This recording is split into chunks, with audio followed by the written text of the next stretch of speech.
ఈరోజు ఈ వీడియోలో బాబా గారి గురించి ఇంకొక లీల తెలుసుకున్నామండి.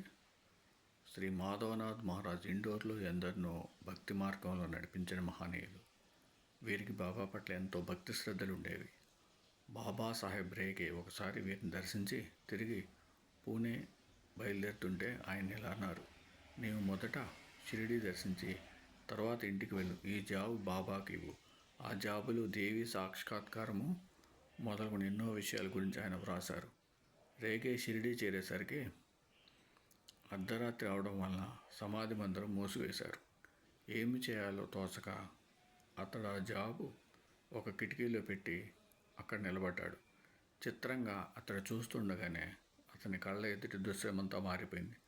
అతని ఎదుట బాబా సమాధి ఉన్నది. దానిపైన దోమతెర తొలగించబడి ఉన్నది.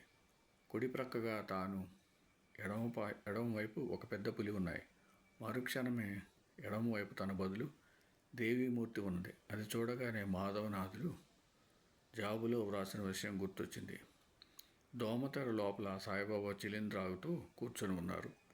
ఆయన ఎదుట మాధవనాథులు కూర్చొని విచిత్రమైన పారవశ్యంతో అటు ఇటు ఊగిపోతున్నారు. ఆ దృశ్యం ఎంతోసేపు కొనసాగింది. అది స్వప్నమేమోనని రేగే శంకించాడు. కానీ చూసుకుంటే మెలకువే.